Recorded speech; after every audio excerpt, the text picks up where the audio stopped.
दोस्तों, हम जो भी कर्म करते हैं उसका फल हमें अवश्य मिलता ही है। आप उस फल से भाग नहीं सकते। भागने की कितनी भी कोशिश कर लो पर वह फल आपको भुगतना ही पड़ेगा। इसके बिना कर्म शांत ही नहीं होता। हम कितने भी अच्छे बुरे कर्म कर ले उसका फल हमारे साथ ही रहता है। चाहे वह हमें देर से ही मिले लेकिन मिलता जरूर है। अगर हम बुरे कर्म को छुपाने के लिए दुनिया की कोर्ट से अच्छे वकील को रोक कर बच जाते हैं, लेकिन कुदरत की कोर्ट से कैसे बचोगे? वहां पर किसी भी वकील की बहस नहीं चलती और ना ही किसी की सिफारिश चलती है। कुदरत ने जो कर्म के नियम बनाए हैं उसमें कोई गलती नहीं होती है। कोई भी कर्म करो उसका फल हमें मिलता ही है। कर्म के नियम में किसी भी वकील या फिर जज की सिफारिश नहीं चलती है। जब तक हमारे पुण्य कर्म का फल हमारे साथ है तब तक सही है, लेकिन हम जो गलत कर्म या दुष्ट कर्म करते हैं वह तो वक्त आने पर ही फल देता है। इसलिए कर्म करने से पहले हमें सोचना चाहिए। कर्म हो जाए इसके बाद उसके फल से भागना व्यर्थ है। हम जो भी कर्म करते हैं उसका फल पाने के लिए तैयार रहना चाहिए। कई कर्म ऐसे होते जो हंसते हंसते किए हो लेकिन उसका फल रोते रोते भुगतना पड़ता है। जैसे राजा परीक्षित को। राजा परीक्षित एक महाज्ञानी, विद्वान और संस्कारी राजा थे, लेकिन उनसे भी एक महान पाप हो गया था। क्रोध के आवेश में आकर उन्होंने एक निरपराधी ऋषि के गले में मरा सांप पहना दिया था।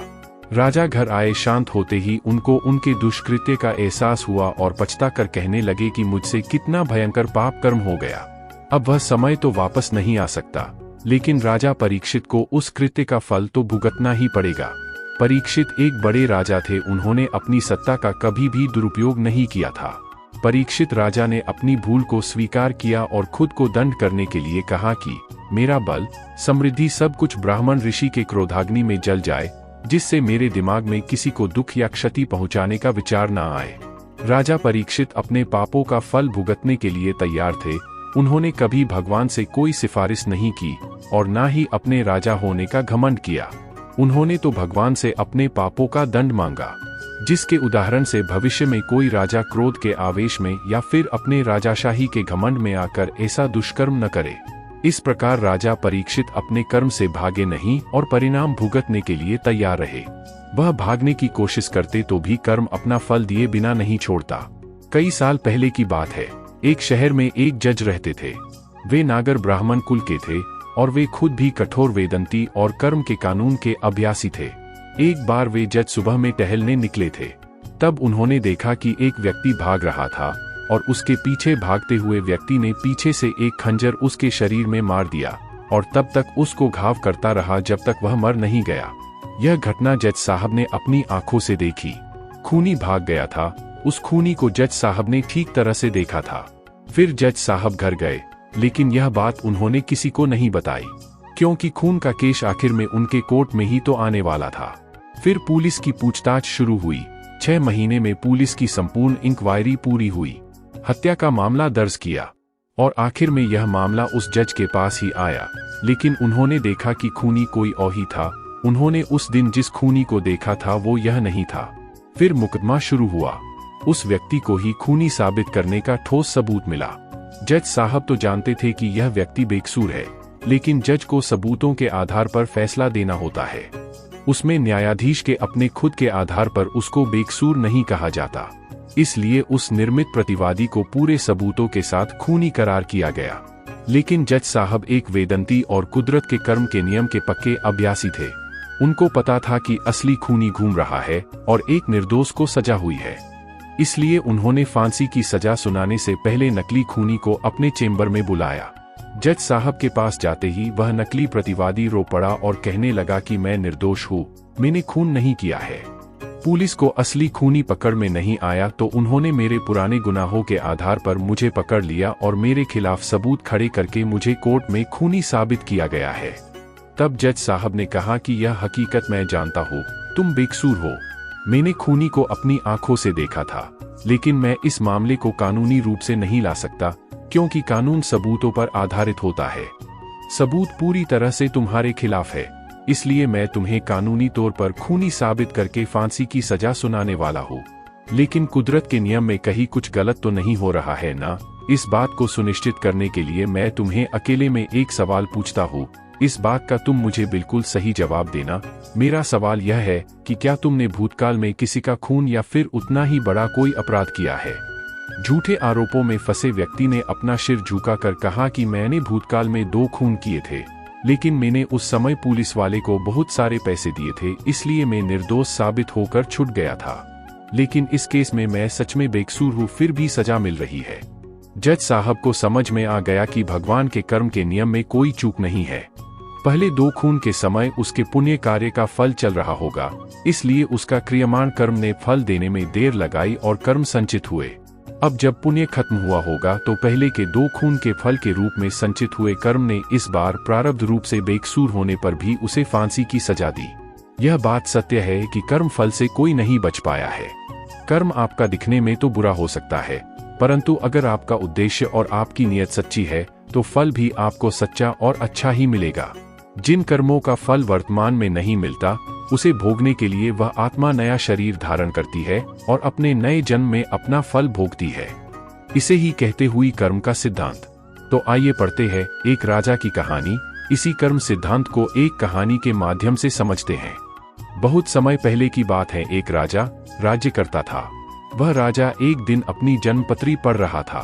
पढ़ते पढ़ते उस राजा को ख्याल आया कि जिस समय मेरा जन्म हुआ होगा, उस समय कितने मनुष्यों का जन्म हुआ होगा, लेकिन वह सभी मेरी तरह राजा क्यों नहीं बने। राजा हर दिन हर समय इसी प्रश्न का उत्तर ढूंढने में लगे रहते हैं, लेकिन उन्हें इसका उत्तर नहीं मिल पाता है। अपने प्रश्न का उत्तर पाने के लिए राजा अपने राज्य में बड़े बड़े बुद्धिमान व्यक्तियों को बुलाते हैं। राज्य में सभी बुद्धिमान व्यक्ति एकत्रित होते हैं। वह सभी यह सोच में होते हैं कि राजा ने उन्हें यह क्यों बुलाया है। राजा सभी का अभिनंदन स्वीकार करते हैं और उनसे पूछते हैं कि जिस समय मेरा जन्म हुआ, उसी क्षण में और कितने भी व्यक्तियों का जन्म हुआ होगा, तो उन सब व्यक्तियों में से मैं ही क्यों राजा बना?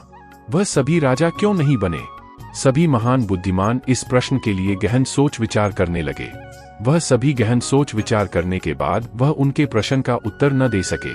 राज्य में एक बुजुर्ग बुद्धिमान व्यक्ति भी बैठे हुए थे।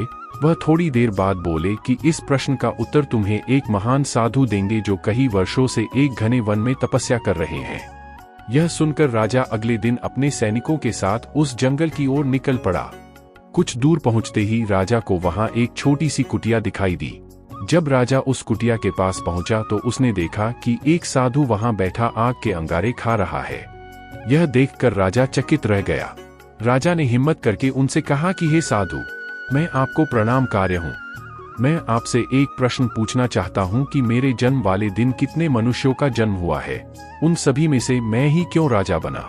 साधु यह प्रश्न सुनकर बोले कि हे राजन, मैं तुम्हारे इस प्रश्न का उत्तर नहीं दे सकता। थोड़ा आगे चलकर तुम्हें एक और साधु मिलेंगे, वही तुम्हें इसका उत्तर दे सकते हैं। यह सुनकर राजा दूसरे साधु की तलाश में आगे निकल पड़ा। थोड़ा आगे चलते ही राजा को साधु दिखाई देता है और वह साधु मिट्टी खा रहा होता है। यह देखकर राजा हैरान रह जाता है। फिर उस वक्त राजा हिम्मत करके अपना प्रश्न साधु से पूछता है। फिर साधु क्रोधित होकर बोलता है कि तुम जल्दी यहाँ से चले जाओ, मेरे पास तुम्हारे इस प्रश्न का उत्तर नहीं है। परंतु वह साधु उसे एक लड़के के बारे में बताता है और कहता है कि तुम उसके पास जाओ, तुम्हें अपने प्रश्न का उत्तर जरूर मिलेगा। तो राजा उस लड़के की तलाश में आगे बढ़ने लगता है।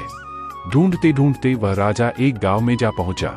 राजा को थोड़े समय बाद वह लड़का मिल गया। वह बहुत ही बीमार था। राजा ने उस लड़के से अपना प्रश्न पूछा और लड़का बोला कि राजन, हम पिछले जन्म में 4 भाई थे। एक बार हम चारों भाई किसी जंगल में भटक गए थे और हमें वहां कई दिन हो गए थे। हमारे पास केवल जरा सा आटा पड़ा था और उसकी हमने रोटियां बना ली थी। जैसे ही हम वह खाने लगते हैं, हमारे पास एक बाबा आते हैं। वह बाबा बहुत भूखे थे, वह हमसे भोजन मांगते हैं। ऐसे में बड़ा भाई बोला कि यदि हमने आपको यह भोजन दे दिया तो हम क्या अंगारे खाएंगे? दूसरा भाई बोला कि अगर हमने भोजन दे दिया तो क्या हम मिट्टी खाएंगे? अब जब मेरी बारी आई तो मैंने भी रोटियां देने से मना कर दिया। परंतु राजन, तुम बहुत दयालु थे। तुमने अपने हिस्से का भोजन उस बाबा को देकर उसका पेट भरा और तुम्हारे इस पुण्य के कारण तुम इस जन्म में राजा बने। रास्ते में जो तुम्हें अंगारे खाते हुए और मिट्टी खाते हुए साधु मिले थे, वह दोनों तुम्हारे भाई थे। तुम्हारा तीसरा भाई मैं हूँ जो इस समय मौत के मुंह में हूँ। हे राजन, इसी प्रकार हम सभी भाइयों को अपनी अपनी करनी का फल मिला है। राजा को यह सुनकर अपने प्रश्न का उत्तर मिल जाता है। दोस्तों, हमारी वीडियो आपको कैसी लगी? वीडियो अच्छी लगे तो वीडियो को लाइक शेयर जरूर करें, और दोस्तों हमारे चैनल पर नए हैं, चैनल को सब्सक्राइब करें और बेल आइकन को प्रेस करें ताकि ऐसे ही वीडियो आप तक हमेशा पहुंचती रहे। तो दोस्तों, कमेंट में जय श्री कृष्णा राधे राधे जरूर लिखें। हमारी पूरी वीडियो देखने के लिए बहुत बहुत धन्यवाद। जय श्री कृष्णा।